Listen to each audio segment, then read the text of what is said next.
안녕하세요. 투자의 신에 오신 여러분을 환영합니다. 매일 저녁 10시 토마토TV의 투자의 신과 함께 여러분들을 투자의 신의 길로 인도해 드리고 있습니다. 자, 오늘 목요일은 계속해서 이광무 전문가님과 함께 하겠습니다. 전문가님 안녕하세요. 네, 안녕하세요. 반갑습니다. 자, 오늘도 이광무 전문가님과 함께 여러분들이 궁금하다라고 보내주신 질문들 실시간으로 소통하면서 해결해 보도록 하겠습니다. 자, 지금 바로 유튜브에 토마토TV 검색하고 들어오시면 되겠고요. 실시간 채팅창에 여러분들의 이야기를 들려주시길 바랍니다. 시장에 대한 이야기, 또 종목에 대한 이야기, 또 전문가님께 개인적으로 궁금한 이야기 무엇이든 받습니다. 질문 자유롭게 올려주시면 되겠고요. 저희가 여러분들과 실시간으로 이야기 나누면서 오늘 방송을 또 열심히 달려보도록 하겠습니다. 자, 오늘도 함께 하시는 분들 인사를 하고 출발을 해보도록 할게요. 자, 먼저 오늘 마로니의 입새님 잘 오셨습니다. 매도는 예술 나는 똥손님 오늘의 투시는 이광무님 하면서 반겨주셨고요. 벙벙님 오늘도 굿밤입니다 라면서 올려주셨네요. 자, 지금 TV로 보고 계신 분들도 빨리빨리 지금 어서 유튜브로 들어오시길 바라겠습니다. 여러분들의 궁금증 또 종목 진단도 해드리고 있으니까요. 궁금하신 종목 있으시다면 같이 올려주시면 되겠습니다. 또 종목을 올려주실 때는 종목명, 매수가, 비중 꼭 같이 올려주셔야 되고요. 저희 전화로도 상담 이어가겠습니다. 서울전화 02-325-8200번, 02-325-8200번으로 문의 전화 주시기 바라겠습니다.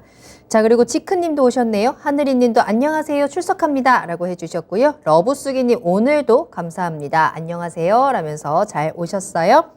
브레이너드 짱님께서도 저짱이라고 해주셨는데 이게 무슨 의미일까요? 자, 오늘도 이광무 전문가님, 오재길님도 오셨는데 광무님의 수익 보고 있는 종목이 궁금하다라고 올려주셨는데 그런 종목들은 저희가 차차 또 공개를 좀 해드리면서 추천주로 또 함께 보시면 되지 않을까 싶습니다. 그렇죠? EJ에서 계속해서 또 추천 종목들도 전해드리고 있기 때문에 추천 종목 어떤 거 추천하셨지 잘 보시고 또 그 추천 종목들의 수익률 체크해 보시면 굉장히 또 수익이 잘 나고 있다라는 점 확인을 하시면서 매일 저녁 9시 EJ도 꼭 체크하시길 바라겠습니다. 서당계 1년차 님도 잘 오셨습니다. 오늘 채팅창에 토비가 보이지 않아서 토비를 걱정하시는 분들이 많은 것 같은데요. 토비가 지금 살짝 아픈가요? 요즘에 리오프닝 시기잖아요. 네. 그래서 토하고 비우고 바쁜 것 같습니다. 리오프닝 하면서 다 같이 열렸군요. 우리 토비님께서. 자, 오늘 토비는 이 컨디션 난조로 인해서 채팅창에서 활발하게 활동은 못하겠지만 그래도 여러분들의 댓글을 계속해서 체크하고 있습니다. 토비가 잘 체크해서 또 저에게 질문도 전달해 줄 거니까요. 걱정하지 마시고 궁금한 점 같이 올려주세요. 박유리님 잘 오셨고요. 라면 먹고 챔피언님께서 토비님 쉬세요 라고 해주셨는데 오늘 쉬엄쉬엄 한번 해보도록 하겠습니다. 자, 오늘 시장은 또 여러분들 어떻게 보내셨는지 같이 이야기 나눠주시면 좋을 것 같고요. 조금 전에 이제 미국의 실업수당 청구 건수도 발표가 됐더라고요. 18만 4천 건입니다. 전주보다 2천 건 감소한 수치고요. 하지만 예상치보다는 조금 높은 수치입니다. 그래도 여전히 팬데믹 이전 수준의 실업수당을 유지하고 있다는 점도 같이 체크를 해보시면 좋을 것 같습니다. 자, 그리고 이광무 전문가님, 오늘 시청자분들의 질문을 본격적으로 들어가기 전에 앞서서 이제 1부에 포커스 EJ에서 배터리 데이에 대한 이야기를 해주셨잖아요. 제가 또 그 방송을 보면서 유튜브도 또 같이 좀 보고 있었거든요. 그랬더니 이제 종목에 대한 질문도 올라오더라고요. 코스모신 소재에 대한 질문이 가장 많았던 것 같습니다. 언제 사야 되는지 또 전망 어떻게 보시는지 질문들이 올라왔는데 이 코스모신 소재 좀 간단하게 체크를 하고 시작할까요? 일단은 폐배터리 사업의 가장 또 중요한 기업 중 하나가 현대차 그리고 포스코 그룹이 가장 좀 주력이 되지 않을까라고 생각을 하고 있는데 여기에 또 사업을 또 함께 하고 있는 게 코스모 화학 그룹이에요. 그리고 이제 코스모 신소재든 코스모 화학이든 이 두 회사가 모두 다 폐배터리를 위한 또 증설 여러 가지 공장 증설에 나섰기도 했었기 때문에 아무래도 앞선 이 기업들보다는 좀 조금 더 이 뉴스에 좀 반응을 좀 더 할 수 있었던 기업이기도 하죠. 아무래도 현대차나 포스코 같은 경우에 좀 더 살펴봐야 할 내용들이 좀 많기 때문에 코스모 신소재는 이 뉴스에 조금 더 집중이 높았었을 것 같습니다.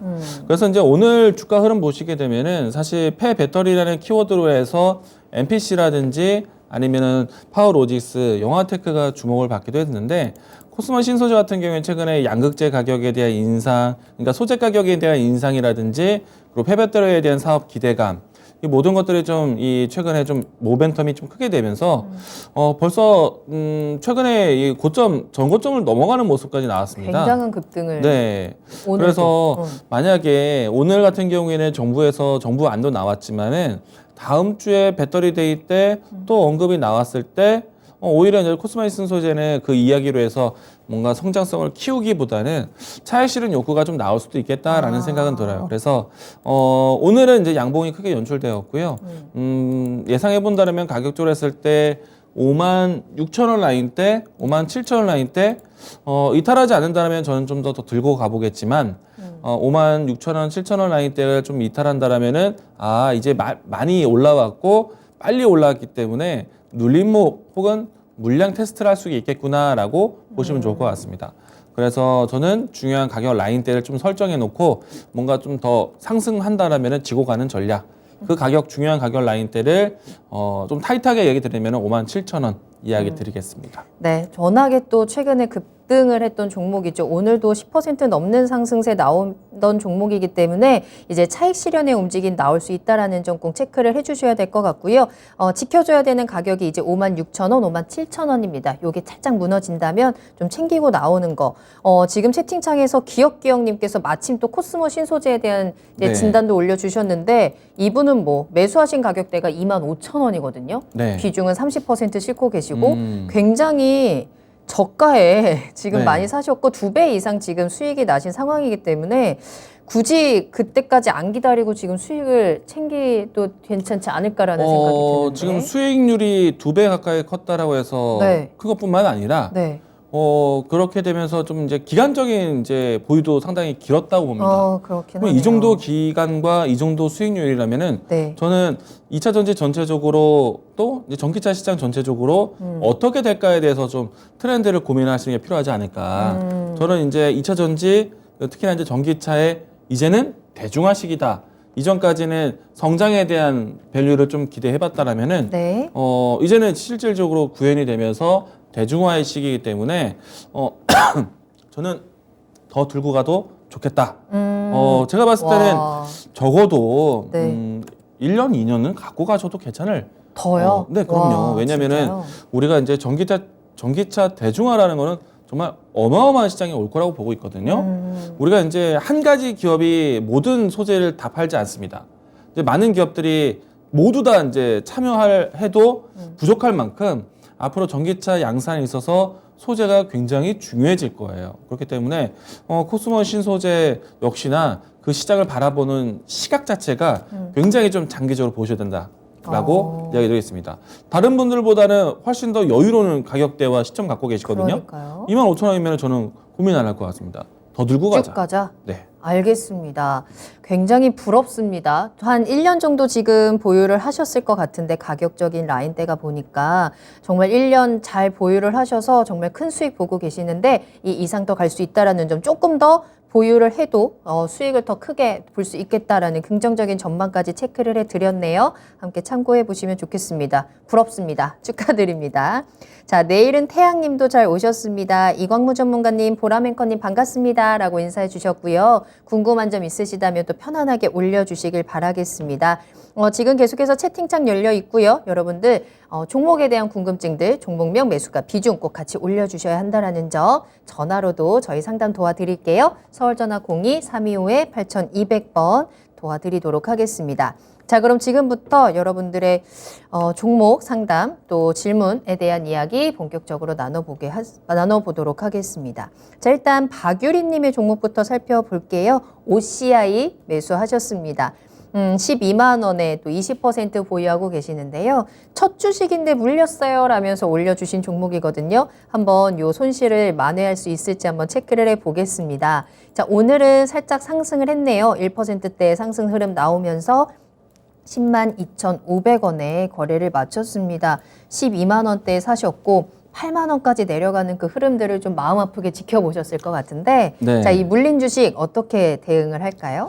기다려도 좋습니다. 기다리자. 네, 일단 첫 번째는 OCI는 많이 알려진 거는 태양광, 폴리실리콘의 가격에 따라서 변동이 좀 되죠. 그리고 그 수요가 정말 꾸준하기 때문에 그 가격 변동에 따라서 울고 웃는 그런 주가 흐름을 보여주고 있고요. 게다가 이제 신재생 에너지에 대한 키워드로 봤을 때 지금 태양광 산업에 대한 부분들 아마도 좀 국내에서는 태양광 패널에 대해서 조금은 홀대를 받는 부분들이 좀 있지만 저는 이거는 절대적으로 정치적인 입장이라고 생각을 합니다.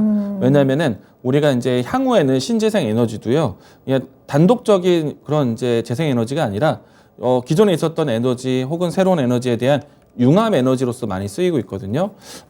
그 중에 하나가 또 태양광 모듈로 이용한 융합 에너지 중요하고 있기 때문에 저는 태양광 산업 뭐 계속해서 좀 신재생 에너지에 대한 투자 이야기와 함께 아직까지도 좀 또 수요가 있다라고 생각이 되고요.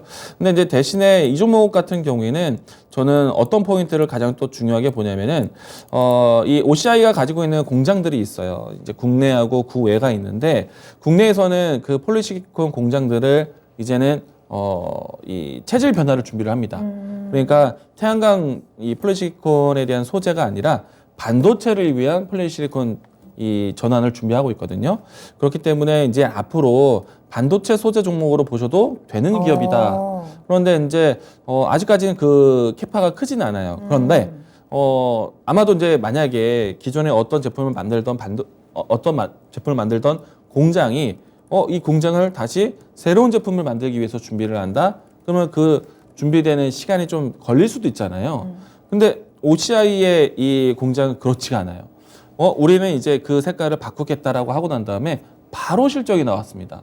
그래서 저는 OCI는 앞으로 반도체 소재 공급에 대한 소재 기업으로서 주목을 받는다라면은 또 새로운 성장 모멘텀을 좀 받아올지 않을까. 그런 측면 본다라면 저는 OCI가 들어가신 타이밍은 정말 좋은 타이밍은 아니었어요. 이미 한 차례 정도 크게 지난해 상반기 때가 제일 좋았을 시기라고 생각이 되거든요.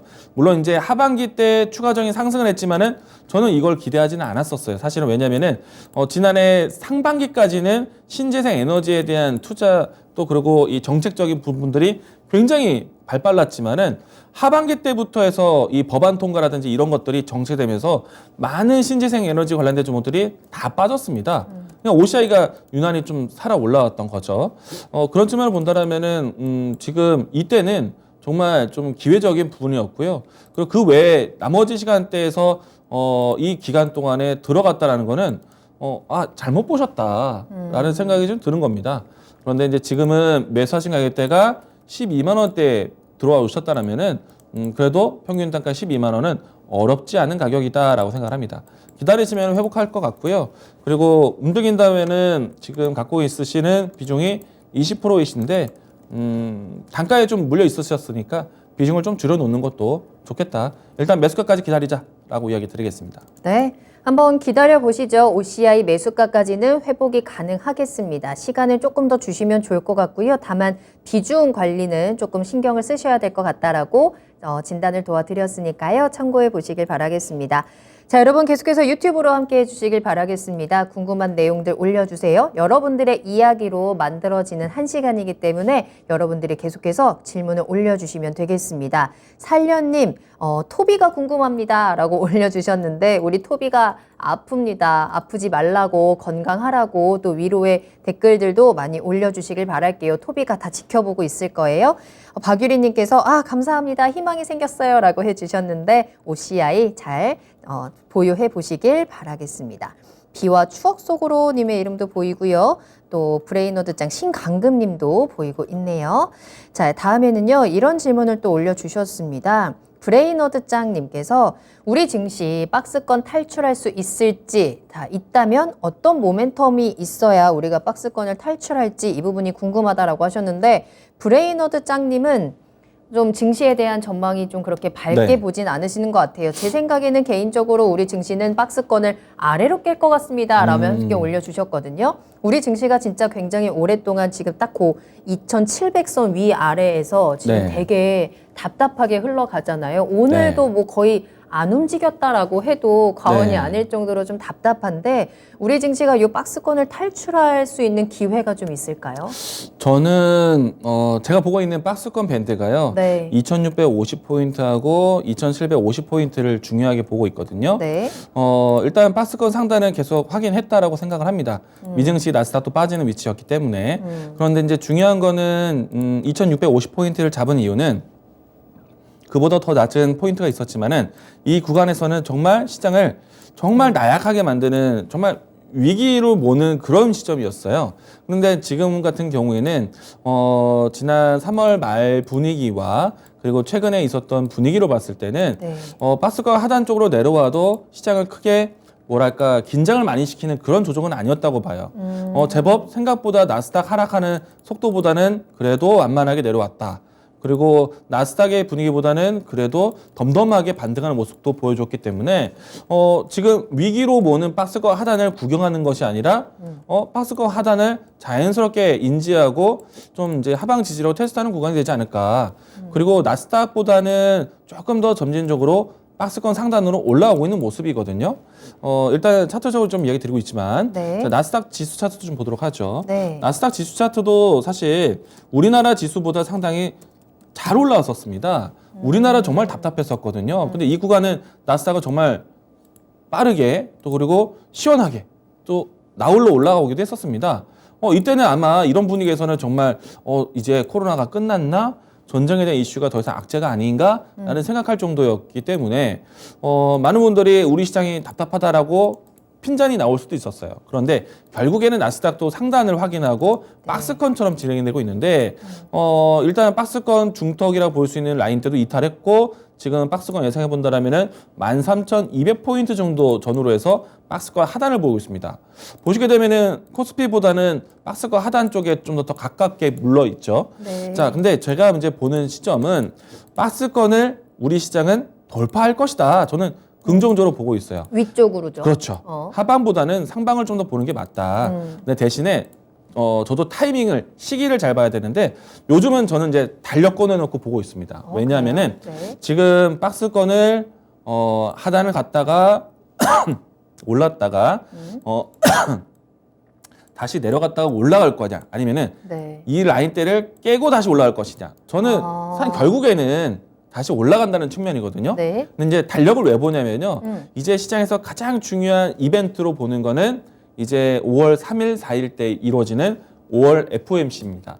5월 달 FOMC가 이제 3, 4일 날 있게 되는데 생각보다는 이제 얼마 남지 않았어요. 그렇죠? 그러면은 이번 5월 달 FOMC에서는 정말 강력한 금리 조치를 취할 것이다. 예측을 다 하고 있잖아요. 우리가 이제 빅스텝 0.25%가 아니라 0.5%의 금리 인상. 네. 근데 여기서 자이언트 스텝 0.75 이상으로 해서 공격적으로 할 수도 있다라고 네. 이미 좀 예상을 하고 있어요. 그런데 이제 최근에 나오는 이제 그 경제 지표라든지 인플레이션 이 지표들을 보시게 되면은 생각보다는 완만하게 내려오는 모습을 보여주고 있어요. 그러면은 우리가 금리 인상에 대한 카드 자체가 네. 금리 이 인플레이션의 위치 때문에 단기적으로 크게 준비하는 것인데 그 상승 곡선이 좀 멈췄다 피크아웃을 확인한 것인가?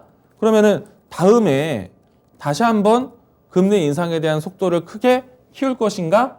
아닐 거라고 봐요. 만약에 우리가 이번 5월 달에 이 보폭이 큰 금리 인상을 하지 않는다, 네. 뭐 긴축과 더불어서 하지 않는다라면은 5월 달도 올리고 6월 달도 올리고 7월 달 계속 몇 차례 남은 차례 수 모두 다 올리는 관점으로 해서 그런 연속성을 필요로 볼 텐데 아마도 이제 5월 달은 단기적인 올라왔던 인플레이션 때문에 공격적인 또 그리고 단기적인 정책을 펼친다고 봐요. 그런데 저는 그 다음은 오히려 금리 인상에 대한 보폭이 또다시 보폭을 크게 가지는 않을 것이다. 그러니까 큰 보폭은 5월 달에 종료가 되고 그 다음에 이제 FOMC에서는 보폭이 다시 완만해질 거라고 보고 있어요. 그러면 이제 시장에서 어떻게 느껴지냐면은 네. 보폭이 클 것이라는 것에 대해서는 굉장히 위축을 먼저 하겠지만은 또 금리 인상을 한다는데도 불구하고 보폭이 줄어들었다? 그러면 좀 안도를 할 겁니다. 그래서 저는 가장 중요한 거는 5월달 FOMC라고 보는데 네. 그러면은 5월달 FOMC에 대한 경계감을 그 당일날 하겠습니까? 미리 선반영을 시킬 수도 있겠죠. 근데 그 선반영 하는 데 있어서 달력으로 봤을 때 우리 증시가 그 선반영 기간 동안에 선반영을 받을 수 있는 기간 전에 박스권 상단에 머물러 준다면 박스권 상단에 근접한다라면은 하단을 내려오는 거는 경계감으로서 내려올 테지만 네. 박스권 하단에 대한 여유폭을 만들어 놓지 않을까. 그런데 만약에 그 여유폭을 미리 챙겨놓지 않고 하단 쪽에 머물러 있다? 그럼 박스권 하단을 한 번은 깨고 다시 올라오지 않을까. 그래서 달력과 함께 오늘의 지표 위치를 매일 보고 있습니다. 근데 이제 현재까지 위치를 봤을 때는 나스닥보다는 박스권 하단보다는 그래도 중턱 이상의 위에 있기 때문에 저는 만약에 5월 FOMC에 대한 불안감을 네. 반영시킬 수 있는 여유폭을 갖췄다라는 생각이고요. 그리고 우리 시장이 만약에 박스권을 돌파한다면은 어떤 모멘텀일까? FOMC 끝나서 금리적으로 자유롭다는 아닐 거예요. 이건 뭐 전 세계적으로 대부분의 통화 정책이기 때문에. 네. 근데 이제 우리 증시가 올라오기 위해서는요. 시가총액이 큰 기업들이 잘 돼야 될 거예요. 그러면은 저는 시가총액 상위 종목들에 대한 공통적인 특징이 있다고 봅니다. 실적이에요. 실적. 네. 특히나 이제 우리나라 같은 경우에는 대부분의 IT 기업들이 성격이 많은데 네이버는 좀 실적이 좀 부진했다라고 나옵니다. 그렇죠. 아무래도 국외 컨텐츠 수요보다 국내 컨텐츠 수요에 집중되어 있기 때문인데 그런데 예를 들어서 삼성전자라든지 SK 하이닉스라든지 LG 에너지 솔루션 같은 경우에는 국내 시장이 아니라 국외 수출에 대한 포인트도 상당히 크기 때문에 지금 이들 기업들은 가장 악재가 수급이 안 들어와요. 수급은 왜 안 들어올까? 환율적인 여유가 안 생기는 겁니다. 네. 전반적으로 달러 강세 분위기 때문에 원화 약세 현상이에요. 환율이 지금 1,200원대에 계속 머물러 있지 않습니까? 그쵸. 여기서 좀 더 기간을 채운다면 2달 가까이 1,200원대예요. 불안한 위치예요. 외국인들 수급 안 들어옵니다. 그런데 이제 수급이 이제 들어온 때는 언제일까? 금리적인 변화가 나왔을 때 그러면 달러 강세에 대한 부분들을 좀 잡아줄 수 있는 엔화라든지 유로화에 대한 통화 정책이 네. 달라질 수도 있기 때문에 그러면은 금리 이제 달러가 강세가 좀 줄어든다면은 원화 약세가 바뀌어 가겠죠. 그러면은 그동안에 들어오지 못했던 자금들이 시가총액 상위 종목도 들어올 수 있는 배경. 그러면은 그 배경의 자금들은 어디에 먼저 갈 것인가? 네. 시가총액 상위 종목들을 선택하고 네. 두 번째는 실적주. 근데 이제 환율이 1,200원대 있었기 때문에 전체적인 시장에서 수급은 안 들어오지만 환율이 높은 상태에서 수출이 주요인 이들 기업들 같은 경우에는 환차손 이익이 된다는 거죠. 환율이 높으면은 수익 기업들은 원자재 가격이 부담스러울 수 있지만은 네. 환율이 높으면은 수출 수출 기업들은 기업. 단가가 이전보다 높게 평가받기 때문에 수출 기업들은 실적이 좋습니다. 우리 이제 삼성전자 1분기 실적 상당히 좋게 나왔잖아요. 그쵸. 잠정 실적이지만 네. 2분기 실적도 못지않게 나올 거라고 봅니다. 왜냐하면 환율이 높기 때문에 그렇기 때문에 저는 외국인들이 이제 환율에 대한 변화만 바뀐다라면은 언제든지 수급이 들어올 것이고 그러면 먼저 담을 거는 실적주 아니면은 바스켓이 큰 기업들. 근데 공교롭게도 우리나라 바스켓 큰 기업들은 수출 중심이 좀 크다. IT 성격도 크고 게다가 반도체 시장이 굉장히 호황기지 않습니까? 그럼 삼성전자, SK 하이닉스로만으로도 지수 방어는 될 것이다. 근데 여기에서 지금 인플레이션 때문에 판가 인상까지 올렸던 양극재 시장, 네. 또 배터리 셀 기업들 모두 다 또 실적이 좋지 않을까라고 생각을 합니다. 그러면 저는 하방보다는 상방적으로 상방으로. 보는 것이 좋겠다. 예. 알겠습니다. 브레이너드 짱님께서 내일 박스권 깨질 것 같은데 라고 올려주셨는데 왜 그렇게 생각하시는지도 좀 궁금한데요. 박스권을 깨고 내려갔다 가도 결국에는 상방 쪽으로 더 열려 있다라는 점을 체크를 해주셨습니다. 참고를 해보시면 좋을 것 같고 마로니에 입세님께서는 증시는 항상 1년 중에 상승보다는 하락이나 조정장이 더 많아요 라고 해주셨는데 진짜 그런가요? 뭐 계산을 해보진 않았지만 체감상으로는 확실히 그런 것 같기도 하고 특히나 최근에는 정말 하락장이 훨씬 더 많은 것 같기는 한데 보통 1년을 딱 봤을 때 상승이랑 네. 하락이랑 비율이 어느 정도 돼요? 하락이 더 많습니다. 네, 그런가요? 하락이 더 많습니다. 그런가요? 보통은 이제 저도 이제 1년 동안에 주식 농사를 짓는다면 네. 1년 내내 일하는 것이 아니다. 네, 그래서 이제 시장이 좋을 장들을 만나서 그 시기 때에 돈을 벌어놓고 안 좋을 시장 때에서는 방어하는 거다라고 얘기를 하는데 네. 사실 1년 동안에 나에게 돌아올 수 있는 강세장에 대한 시장 기회는 사실 많아야 2번, 적으면 1번. 1년에 네. 근데 그 한 번에 그 시기를 놓치게 되면은 정말 남은 시간은 힘드실 거예요. 기다림의 네. 시간이 굉장히 괴로울 네. 수 있겠네요. 그렇죠. 네, 그러면 우리는 지금의 시장을 좀 잘 대비를 하고 그 강세장이 나올 때를 대비하는 시간으로 좀 만들어 봐야 될 것 같고, 이 안에서도 우리가 분명히 또 종목별로는 또 상승하는 종목들이 분명히 있기 때문에 우리 좀 더 집중을 해보도록 하겠습니다. 한강님께서 보라맨커님 안녕하세요. 화이팅입니다. 라면서 응원을 해주셨는데 화이팅입니다. 자, 계속해서 오늘 또 질문이 오늘따라 또 섹터에 대한 질문들을 계속 올려주고 계시는 것 같은데요. 이 섹터 이야기하기 전에 우리미 TV님께서 계속해서 지금 굉장히 애타게 종목을 올려주고 계셔서요. 종목 진단 간단하게 하고 우리 섹터 분석으로 넘어가 보도록 하겠습니다. 우리미 TV님께서 올려주신 종목은 더구전자이고요. 8,910원에 매수를 하셨고 비중은 20% 보유를 하고 계시네요. 진단 부탁드립니다. 라면서 올려주셨는데, 자, 더구전자 오늘은 8,830원에 거래를 마쳤습니다. 최근에 들어가셨을 수도 있을 것 같고요. 지난주인가요? 굉장히 강한 상승세 나왔다가 지금은 이제 계속해서 횡보하는 모습들이 보여지고 있는데요. 이 더구전자는 어떻게 보고 계세요? 일단 더구전자는 애플카 뉴스 나올 때 같이 움직이는 종목인데, 요즘에 이제 뭐 주가 차트도 그렇고 애플카에 대한 뉴스가 언제 나올 것이다 저 예측하기 좀 힘들거든요, 솔직히. 그런데 뭐 주가 향방으로 봤을 때는 지금 긍정적으로 좀 주가 향방 대응하셔도 좋지 않을까. 네. 일단은 가격적으로 했을 때 8,900원 라인 때문에 지금 움직임이 나왔을 때 대응하신 것 같아요. 근데 대부분의 개인 투자자들이 이와 같은 형태의 차트를 좋아하십니다. 한 차례 정도 크게 움직임이 나고 난 다음에 거래량 없이 크게 등락 보이지 않고 횡보 혹은 약하게 좀 조정받는 모습들. 이게 거래량의 핵심이거든요. 네. 다시 거래량이 들어올 때 탄력을 테스트할 수 있다라고 보여지기 때문에 아마 이제 중요한 가격대는 최근에 올라왔었던 9,100원 라인 대. 예. 그리고 이제 제가 예상했을 때는 9,700원 라인 때까지도 보셔도 괜찮지 않을까 생각을 합니다. 9,700원. 네. 알겠습니다. 짧게 얘기하겠습니다. 알겠습니다. 자, 지금 살짝의 손실을 너무 크게 걱정하지 않으셔도 될 것 같습니다. 더 높은 목표가까지 설정을 해 주셨기 때문에 조금 더 일단은 기다리시면서 보유를 해보셔도 좋을 것 같네요. 우리미 TV님 좀 답변이 도움이 좀 되셨을까요? 함께 참고해 보시길 바라겠습니다. 자, 지금 점점 더 많은 분들 함께 해주고 계시고요. 여러분들 좀 질문도 많이 올려주시길 바라겠습니다. 또 전화 주시면 조금 더 자세한 이야기 나눠보도록 할게요. 서울전화 02-325-8200번으로 문의 전화 주시면 되겠습니다. 봄바람 밤빛님, 배드민턴 치고 와서 늦게 왔어요 해주셨는데 그래도 잘 오셨고요. 앞서서 잘 살자님께서도 지각입니다 하셨는데 그럼에도 불구하고 환영합니다. 끝까지 함께해 주시길 바랄게요. 러브수기님, 일주일이 너무 빠르네요. 내일이 벌써 금요일이에요 라고 해주셨는데 맞아요. 내일이 이제 벌써 이번 주가 끝나갑니다. 이번 한 주를 좀 어떻게 잘 보내셨는지, 금요일을 좀 기분 좋게 마무리할 수 있을 것 같은지 함께 이야기 나눠주시길 바라겠고요. 이제 금방 또 5월이 다가오고 있기 때문에 또 5월 시장을 준비해야 할 때가 아닌가 싶기도 합니다. 관련해서 궁금한 내용들 계속해서 올려주시길 바라겠습니다. 자, 그럼 앞서서 잠깐 말씀을 드린 대로 오늘 섹터에 대한 질문들도 계속 올려주고 계시는데 일단 전자제품 분야, NFT 관련주, 또 철강주에 대한 전망들을 보내주셨거든요. 일단 가장 먼저 전자제품 분야부터 살펴볼까요? NHS님께서 전자제품 분야의 날씨 전망 계속해서 흐릴까요? 라고 올려주셨는데 이에 대해서는 어떻게 보실까요? 저는 좋을 것 같다.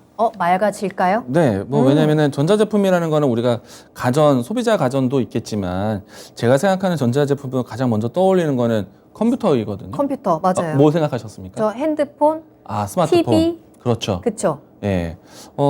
일단은 이 가전 소비 쪽에서는 인플레이션에 대한 우려 때문에 연말 소비를 거쳤기 때문에 지금은 조금 정체가 될 수도 있어요. 그런데 이제 보통 이제 TV 같은 경우에는 패널에 대한 가격대가 낮아지게 되면은 TV 수요가 확 늘어나기도 하거든요. 네. 근데 이건 조금 지켜봐야 될 것 같고, 근데 이제 생각하셨던 스마트폰, 지난해 스마트폰 시장이 제일 어려웠거든요. 네. 왜냐면은 왜? 아니 지금 PD님께서 네. 전자제품의 꽃은 자동차다라고 올려주셔가지고 그렇죠. 그렇죠. 예전에는 스마트폰이었는데 지금은 자동차죠. 아, 자동차. 자동차 맞습니다. 갑자기 올려주셔서. 일단은 이제 그 스마트폰 시장이 상당히 지난해까지 어려웠습니다. 왜냐면은 신제품 출시가 좀 많이 지연이 되기도 했었거든요. 그리고 실질적으로 갤럭시 시리즈라든지 아이폰 시리즈가 네. 이전의 수준보다는 덜 팔렸습니다. 근데 그나마 선방한 게 아이폰 13이었거든요. 보통 이제 신제품이 나오고 석 달 정도가 가장 그 수요에 대한 피크이고, 네. 그다음에 이제 다음 하단에 대한 이제 그 하이엔드급이 아니라 중저가 폰으로 해서 이제 시장이 좀 움직이게 되는데, 지난해 같은 경우에는 아이폰 13이 큰 홍보도 없었지만은 6개월 동안 연속적으로 판매고를 계속 그랬나요? 유지가 됐었어요. 그러니까 막 팔리는 거를 계속 경신했다는 건 아니고 유지됐다. 유지를. 그러니까 이제 상당한 기간 동안에 선방했다는 뜻이고, 그런데 이제 올해 같은 경우에는 많은 이제 스마트폰 기업들이 신제품 출고를 하반기 예상합니다. 네. 뭐 엊그저께 같은 경우에 아이폰 14 관련돼서 사진이 유출되기도 했었거든요.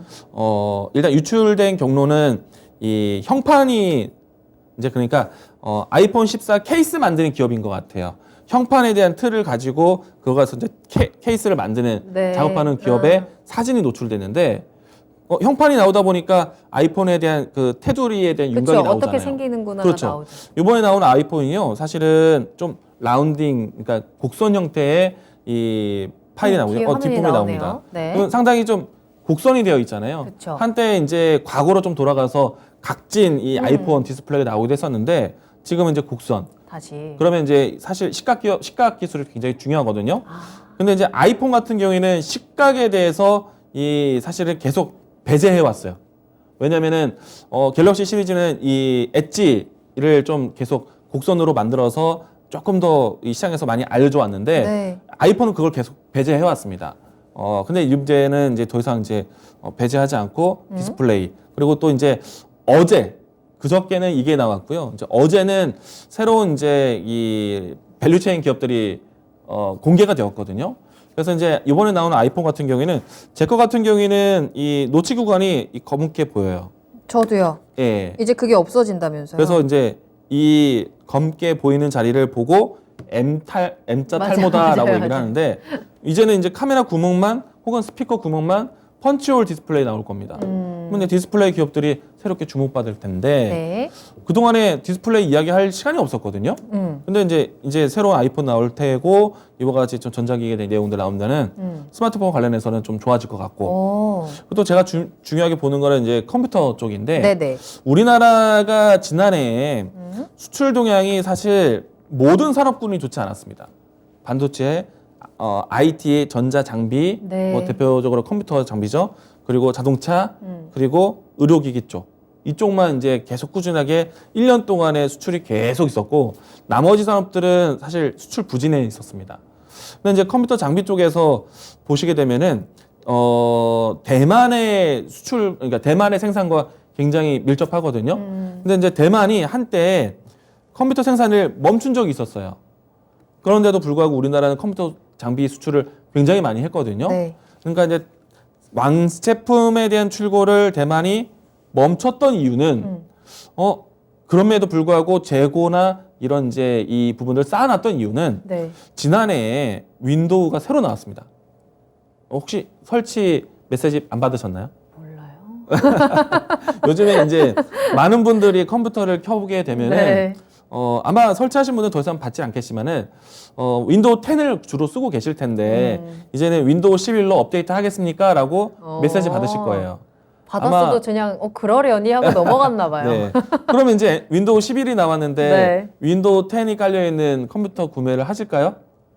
새로 나오는 걸 안 이제 하죠. 그렇죠. 11이 그쵸. 나와 있는 걸 네. 선택을 하겠죠. 그리고 이제 컴퓨터 부품 중에서 가장 중요한 부품이 이제 CPU가 제일 중요합니다. CPU가 또 새로 나왔어요. 예정 일정보다 조금 더 늦게 나왔기 때문에 많은 사람들이 기다렸던 제품일 겁니다. 네. 이게 이제 인텔에서 이제 CPU 12세대가 나왔는데 이게 또 관심이 높아요.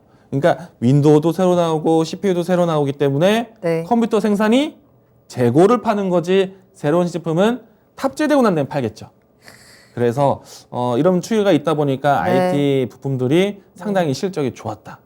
그런 기업들 보시면 좋을 것 같고요. 네. 물론 이제 항상 제가 반도체 얘기를 해왔기 때문에 컴퓨터 잘 팔린다면 당연히 반도체가 잘 팔리는 겁니다. 그리고 이제 지난해 연말하고 올해 초에 원래 사실 지난해 같은 경우에는 디램 가격이 고정 가격, 그러니까 현물 가격이 좀 계속 떨어지는 가격이었어요.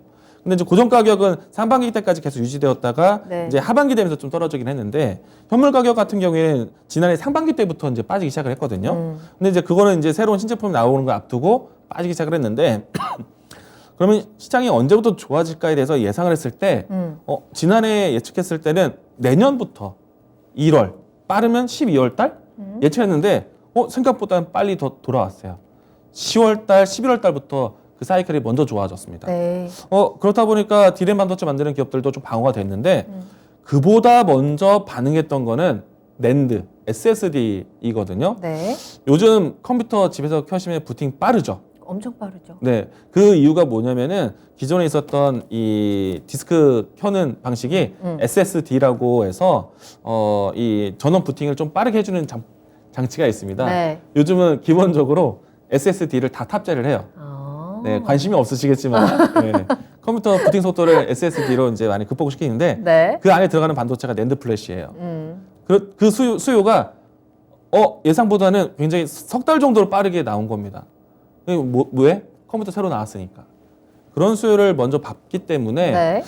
근데 올해 같은 경우에서도 이제 IT 부품주들 당연히 실적이 좋아질 수밖에 없을 거예요. 그러네요. 알겠습니다. 자, 이렇게 해서 전자 제품에 대한 이야기, 반도체에 대한 이야기까지 함께 좀 나눠봤고요.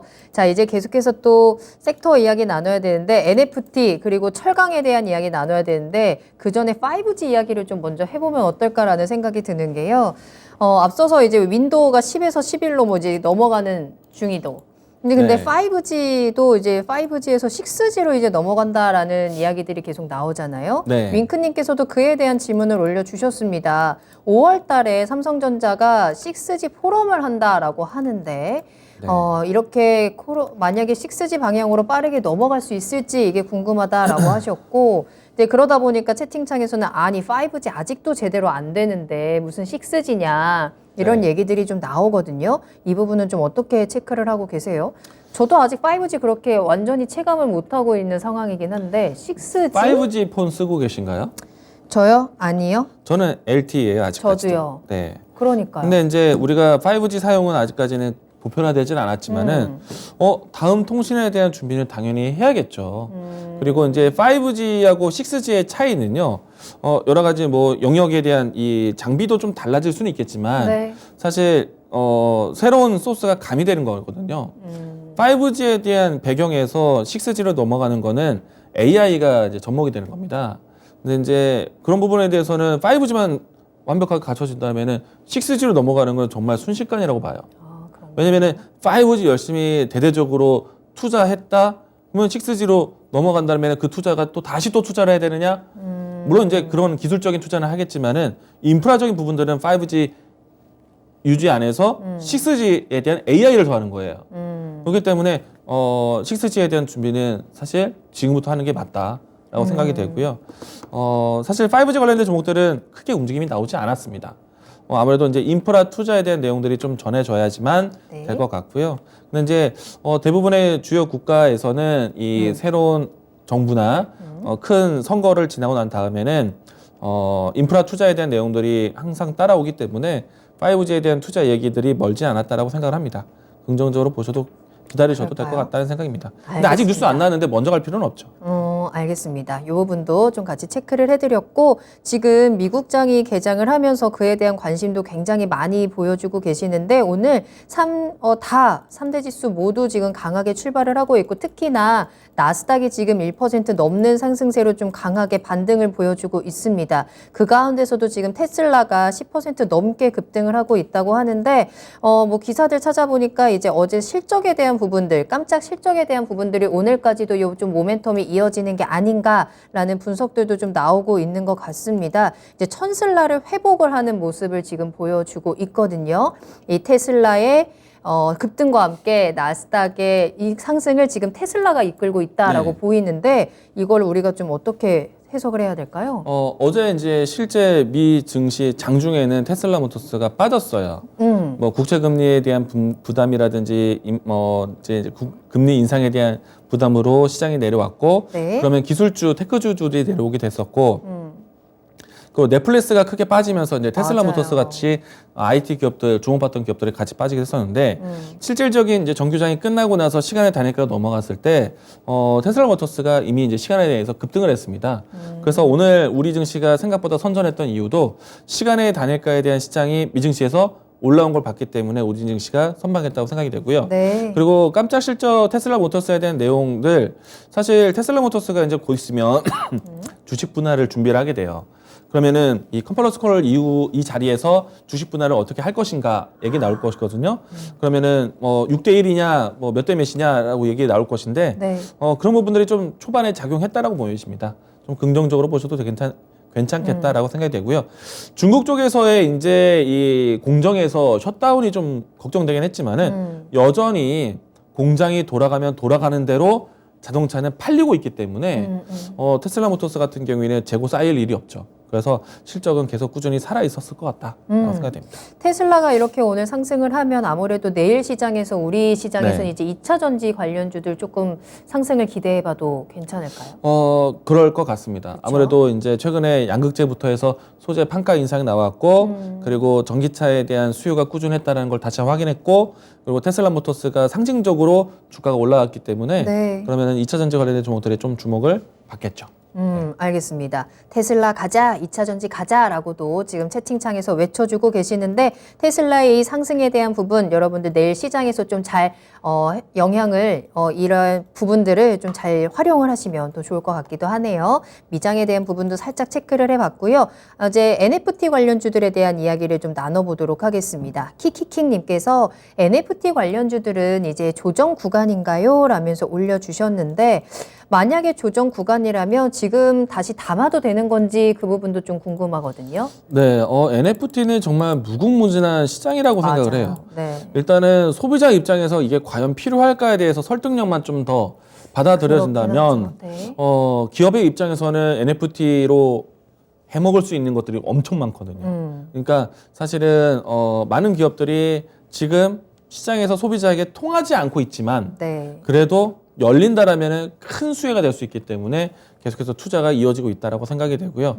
다만 시장이 충분히 이해하는 데까지 좀 시간이 필요하지 않을까. 내가 이걸 왜 돈 주고 사야 돼라는 생각. 그리고 이걸 과연 경쟁할 수 있을까에 대한 생각. 근데 이제 만약에 열리게 된다면 저는 가장 큰 수혜 섹터가 가장 쉽게 지식재산권에 대한 부분들을 넓게 쓸 수 있는 것은 엔터테인먼트.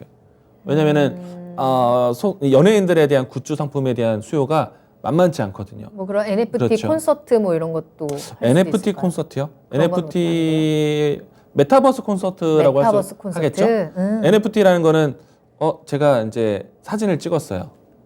사진 그거를- 가격은 얼마 정해져 있는데 그거를 계속 한정판이라고 해서 이제 이제 그걸 돈 주고 더 사야 돼요. 예. 뭐 그런 거겠죠. 네, 그런 거겠죠. 근데 이제 네. 얼마 전에 NFT 뉴스 중에서 좀 좋았던 뉴스는 뭐냐면은 현대자동차의 이 광고 기획하는 이노션이 NFT 사업을 펼치겠다라고 했기 때문에 그래서 그 NFT 시장에 대한 아무래도 많은 좀 큰 기업들이 참여한다라면 그 저변이 좀 더 신뢰성을 가지고 확장될 수 있겠죠 플랫폼에. 그래서 그런 부분에서 좀 좋았다고 생각이 되고요. 네. 근데 저는 정말 NFT가 네. 엄청나게 큰 시장이라고 생각을 합니다. 네. 근데 이제 그거를 얼마만큼 기업들이 설득을 할 수 있을까? 예, 그게 제일 중요하지 않을까 생각합니다. 그럼 지금은 이 NFT에 대한 설득력이 필요한 시점에서 정말로 우리가 이제 뭔가 눈앞에 딱 다시 한번 가시화가 되는 구간까지 좀 시간을 두고 지켜보는 구간이다라고 좀 해석을 할 수 있을 것 같고요. NFT 관련주 그 안에서도 이제 엔터에 대한 부분을 우리는 조금 더 눈여겨보면서 그 모멘텀을 같이 좀 끌고 가보자라고 이야기를 드렸습니다. 제가 NFT 콘서트 이야기했다고 아니 NFT로 콘서트도 하고 그럴 수도 있죠.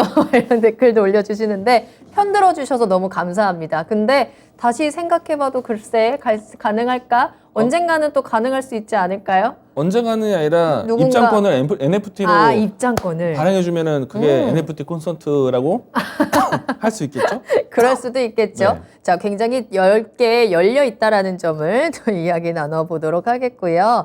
자, 마지막으로 우리 철강주에 대한 이야기를 좀 나눠볼까요?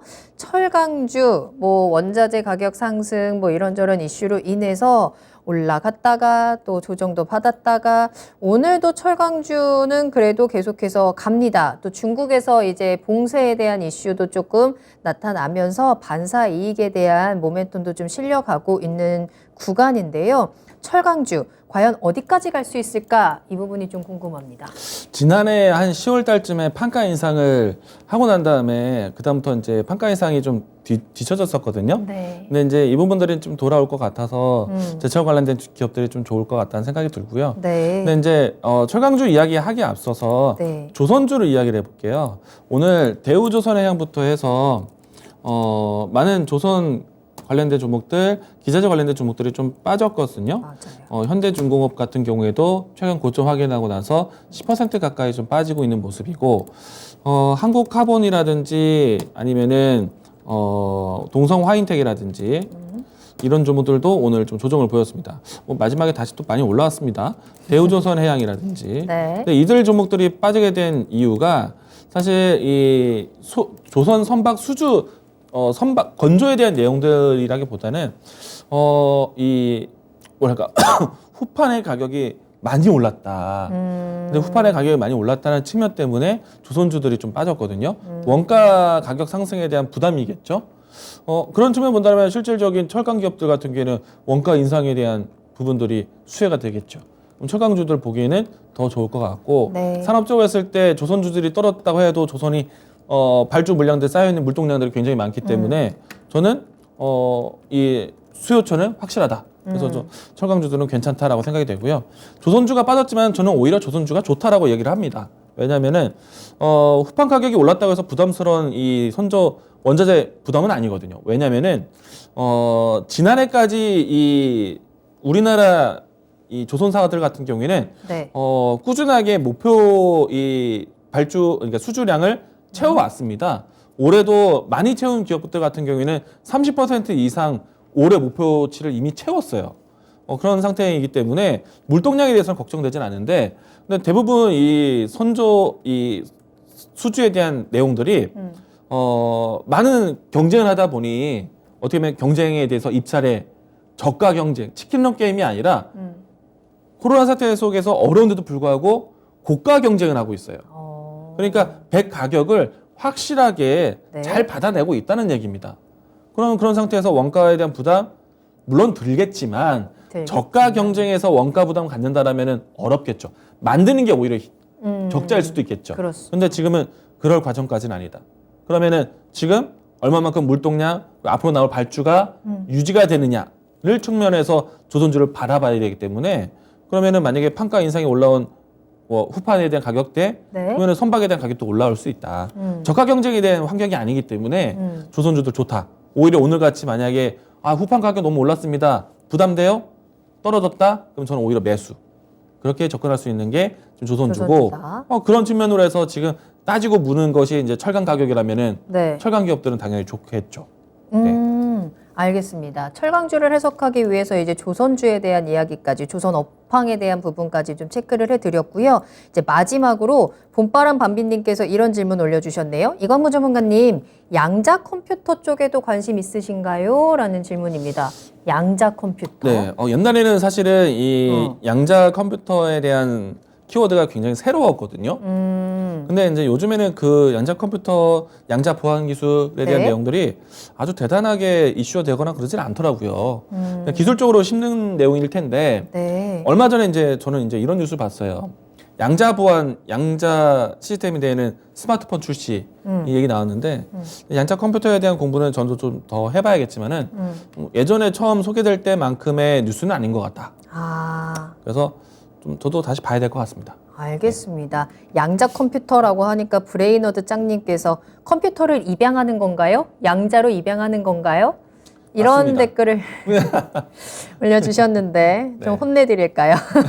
자, 윙크님께서도 네. 무쌤 설명 기회 잘 들어와요 라면서 인사 나눠주셨고, 러브수기님께서 오늘은 이광무 전문가님이 기침을 조금 덜 하시는 것 같아서 다행이라고. 네. 그러고 보니까 오늘 투자의 신에서는 기침을 조금 덜 하시는 것 같네요. 도라지병 뚜껑을 네. 여셨습니까? 제가 그 방송을 봤거든요. 못 열었어요. 못 열었어요. 못 열었어요. 결국에? 뚜껑이 네. 이렇게 있어야 되는데 이렇게 되어 있어요. 그래갖고 그래서 그럼 안 열려요? 아, 이게 아예 안 맞았구나. 예. 그게 그러니까 홈이. 이 상태에서 굳어져 있다 보니까 아, 진짜요? 안 열립니다. 주변에 헬스보이가 있으면 제가 좀 열어달라고 할 텐데 네. 운동한 사람이 아무도 없네요. 한번 갖고 오세요. 저희가 이 열어주시는 자리에서 겁니까? 한번 도전을 해보도록 하겠습니다. 이런 알겠습니다. 것도 해결하는 맛이 있지 않습니까? 그렇죠. 한번 가지고 오시고. 저도 못 열었는데 보람 앵커님이 여실까요? 할 수도 있죠. 그렇죠. 생각보다 쓸 수 있죠. 스킬이 나올 수가 있겠죠. 네. 기대해 그렇죠. 보겠습니다. 알겠습니다. 자, 그리고 이 순간 살려님께서 오늘도 슈퍼챗을 보내주셨네요. 무쌤 보라맨커 수고하셨습니다 라고 하면서 토비짱 돌아와 토비라고 해서 올려주셨는데, 우리 토비를 위한 슈퍼챗으로 저희가 잘 받도록 하겠고요. 토비에게 또 잘 응원의 댓글을 전달해 드리도록 하겠습니다. 서단계 1년차님께서 고무장갑 끼고 열어보시라는 조언도 해주셨네요. 제가 오늘 한번 집에 가서 한번 고민해 해보세요. 보겠습니다. 네.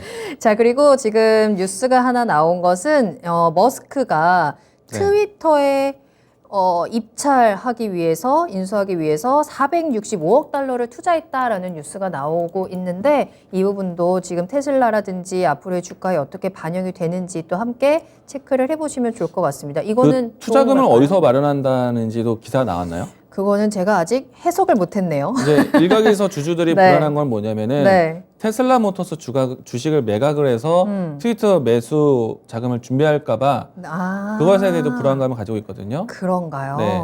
근데 아마도 그거는- 이제 개인적인 취향에 의해서 매수하는 것이 아니라 네. 경영 목적에 대한 이제 기업적인 적대적 M&A이기 때문에 아마도 그 자금 마련은 개인적인 사비를 터는 것이 아니라 아마 그럴 테슬라 수도 모터스 매각을 있겠네요. 갖게 될 겁니다. 그래요? 예. 그럼 이 뉴스가 지금 또 이제 그럼 테슬라 주가에 어떻게 영향을 미치는지, 아까 테슬라 잘 가서 우리 내일 2차 전지 좀 잘 가겠다 싶기는 했는데, 만약에 이걸로 조금 불안하다라는 심리가 작용을 한다면 또 어떻게 변할지 모르겠네요. 그렇죠. 근데 일단 그렇죠? 첫 번째는 방어막 하나는 있다. 왜냐면은 주식 분할에 대한 내용들을 이미 공표를 했었기 때문에 네. 몇 퍼센트, 그러니까 몇 대 몇 비율로 해서 이 주식 분할 할 것인지. 근데 이제 주식 분할 하게 된다면은 이미 한 차례 해본 적이 있었잖아요. 천슬라에서 이제 $200 순으로 이제 깎아내는 적이 있는데 네. 다시 또 천슬라가 올라왔어요. 그렇죠. 근데 이번에도 한 번 더 진행한다면 그 수준으로 할 것이다라고 예상하고 있는데, 이제 가격 자체를 낮췄다라는 거는 이 주식에 대한 참여에 대한 뭐랄까 접근성이 낮아지게 되는 겁니다. 그러면은 뭐 기존에 있었던 주주의 가치가 올라가는 것은 아니지만 접근성이 좋아지기 때문에 시장에 대한 유동성 참여가 좋아지게 될 거예요. 그리고 또 한 가지는 가격 단가를 낮춰놔야 네. 물론 이제 이 접근성에 대한 부분들은 동일하지만 투자금에 대해서는 그런데 어떻게 보면은 이 지분 참여에 대한 그러니까 자금 조달에 대해서 상당히 유리할 수가 있습니다. 네. 그래서 그 부분들이 좀 반영이 된다라면은 주주 입장에서는 그 부분들이 좀 호재로 작용할 할 거기 때문에 네. 아주 나쁜 것은 아닐 것이고, 다만 이제 트위터에 얼마만큼 적대적 M&A를 진행하는데 테슬라 모터스의 주식 매각에 대한 계획이 있느냐, 있으면은 어떻게 있느냐, 이게 중요하게 반영이 될 것 같습니다. 알겠습니다. 자, 이렇게 오늘 이광무 전문가님과 함께 또 1시간 꽉 채워서 여러분들의 궁금증을 풀어봤고요. 이광무 전문가님의 궁금증이죠. 이 도라지병은 어떻게 여는가, 그에 대한 해답들 계속 보내주고 계시는데, 이게 엿이라서 굳어서 그런 거니까 뜨거운 물에 담궜다가 고무장갑을 끼고 뚜껑을 열어봐라 라고 해답을 여러분들께서 주셨으니까 꼭 한번 해결해 네. 보시길 바라겠습니다. 궁금한 거는 뚜껑까지 물에 담궈야 되는 건가요? 그 부분을 뚜껑을 녹여야 녹여야 되는 되니까. 거예요. 그렇죠. 근데 이 뚜껑이 이렇게 돼 있는 게 아니라 열려 이렇게 있어서 열려 있지 않고요. 이렇게 비스듬히 잠겨 있는데 그 사이로 물이 들어갈까 봐. 들어가면은 도라지청 원액에 대한 그 부분도 여러분들 해결을 같이 해주시면 좋을 것 아니면 같고. 이거를 비닐봉지를 싸서 전체를 담글까? 아, 라는 고민을 해볼까요? 해보십시다. 알겠습니다. 해보십시다. 이 생활의 지혜는 예, 시청자분들에게 얻어야 될 것 같아요. 맞아요. 자, 그리고 마지막으로 또 다음 주 화요일이죠. 또 이광문 전문가님과 함께하는 유튜브 라이브 방송도 여러분들 다시 한번 또 공지를 해드릴 테니까요. 끝까지 함께 하시면서 심데코에 대한 이야기, 또 우리가 앞으로 시장에 대한 포인트들 유튜브 라이브 방송을 통해서 계속 정보 얻어가시길 바라겠습니다. 화요일 4시였나요? 4시에 하고 있습니다. 네. 만나보시면 되겠습니다. 자, 그럼 이광무 전문가님은 여기서 먼저 보내드리도록 할게요. 오늘 감사합니다. 고맙습니다. 네, 오늘 저희가 방송에서 전해드린 내용은 투자 판단에 대한 참고 자료입니다. 투자는 투자자 본인의 책임과 판단에 따라서 이루어져야 한다는 점 다시 한번 유의해 주시기 바랍니다. 자, 이번 한 주도 모두 고생 많으셨습니다. 저는 다음 이 시간에 돌아오겠습니다. 시청해 주신 여러분 고맙습니다.